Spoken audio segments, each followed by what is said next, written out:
अलिबाग रोहा राज्य महामार्गावरील भिलजी बोरघर येथील बामीबाई पुनकर हायस्कूलमध्ये इयत्ता 8वीत शिकत असलेला 14 वर्षीय आश्रय मधुकर घोगडे याचा अचानक ब्रेन स्ट्रोकमुळे वेदनादायी अंत झालाय।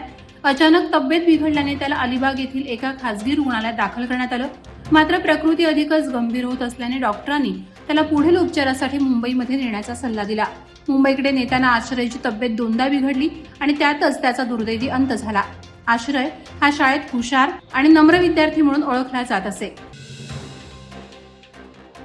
मुंबई पुणे एक्सप्रेस वेवर गुरुवारी सायंकाळी एका ब्रेकफेल ट्रकनं अमृतांजन ब्रिजच्या खांबाला जोरदार धडक दिल्याने भीषण अपघात झालाय।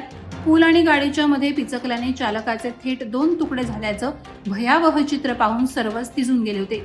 मुंबई पुणे एक्सप्रेस वेवरून सिमेंट ब्लॉकची वाहतूक करणारा हा ट्रक मुंबईच्या दिशेने जात होता। भरधाव वेगात असतानाच त्याचे ब्रेक फेल झाले होते। अशातच तीव्र उतारावर अनियंत्रित वाहन अमृतांजन पुलाच्या खांबाला धडकलं। या ट्रकच्या केबिनचा चक्काचूर झाला आणि चालकाचा जागीच अंत झाला। टाटा पॉवर प्रशासनाच्या विरोधात कर्जत भिवपुरी येथील स्थानिकांनी जोरदार आवाज उठवला होता। विविध मागण्यांच्या पूर्ततेसाठी त्यांनी सुरू केलेलं आमरण उपोषण स्थगित करण्यात आलंय। राष्ट्रवादी काँग्रेस पक्ष अजित पवार गटाचे रायगड जिल्हाध्यक्ष सुधाकर घारे यांच्या नेतृत्वात हा एल्गार झाला। स्थानिक भूमिपुत्रांच्या प्रमुख मागण्यांमुळे ब्लास्टिंगमुळे घरांना तडे, पाणी टंचाई, स्वतंत्र फिल्टर प्लांट, स्थानिक भूमिपुत्रांना हक्काचा रोजगार, शेतकरी नुकसान भरपाई, तपकीरवाडी, धनगरवाड्यांचे पुनर्वसन याचा समावेश होता। अलिबाग एसटी बस आगारात प्रवासी आणि बस चालक वाहक यांच्यात जोरदार वाद झाला। पनवेलहून अलिबागकडे येणाऱ्या एसटी बसमध्ये प्रवास करणाऱ्या जोडप्यातील पुरुष प्रवाशानं 350 रुपये जास्त घेतल्याचा आरोप करत चालक आणि वाहकांशी वाद घातला।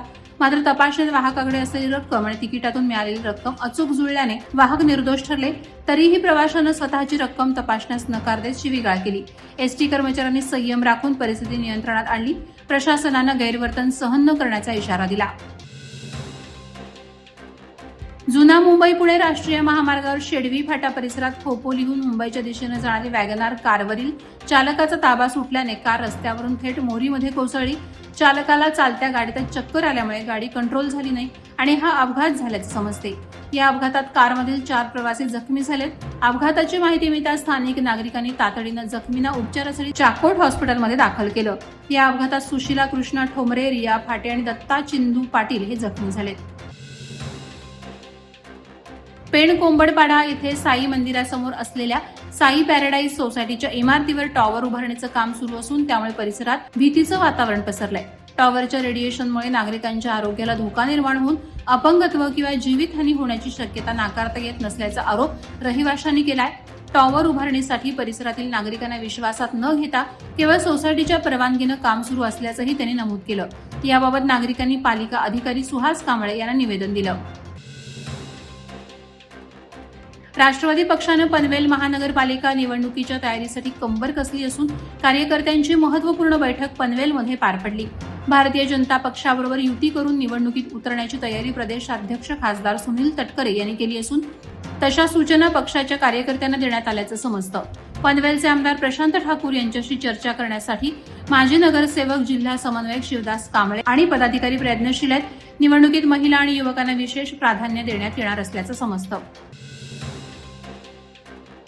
अलिबाग श्रीगाव हद्दीतील पेझारी नागोटणे रस्त्यापासून पुढे जाणाऱ्या सार्वजनिक रस्त्याच्या कामाला अडथळा निर्माण झाल्याने ग्रामस्थांनी तहसीलदारांकडे तक्रार केली आहे। बांधणपट्टी आणि गणपतवाडी येथील सुमारे 60 कुटुंबांनी 200 एकर शेतीसाठी हा एकमेव रस्ता असून रस्ता खराब असल्याने आजारी आणि गर्भवती महिलांना मोठी अडचण निर्माण होते। सुरू असलेल्या कॉन्क्रीट रस्त्याच्या कामात शेतकरी रामदास पाटील यांनी अडवणूक केल्याचा आरोप ग्रामस्थांनी केला आहे। रस्ता मोकळा करून काम पूर्ण करण्याची मागणी ग्रामस्थांनी केली आहे।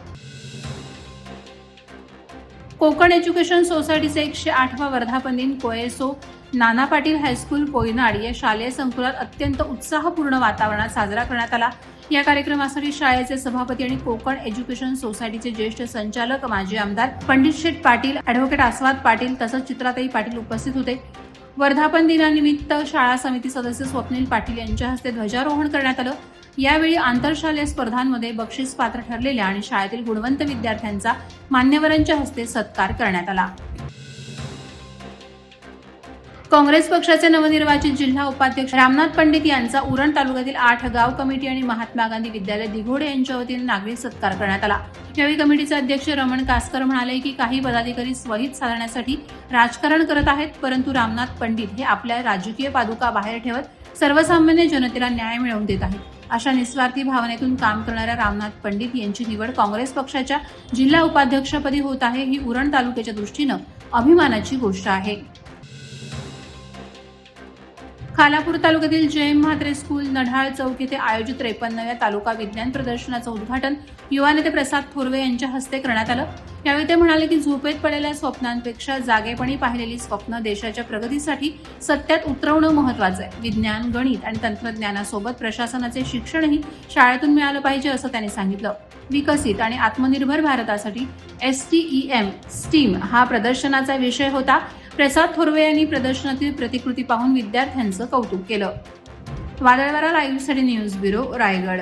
नवी मुंबई व रायगड जिल्ह्यातील ताज्या बातम्या आणि घडामोडींसाठी सबस्क्राईब करा वादळवारा लाईव्ह चॅनल आणि दाबा बेल आयकॉन.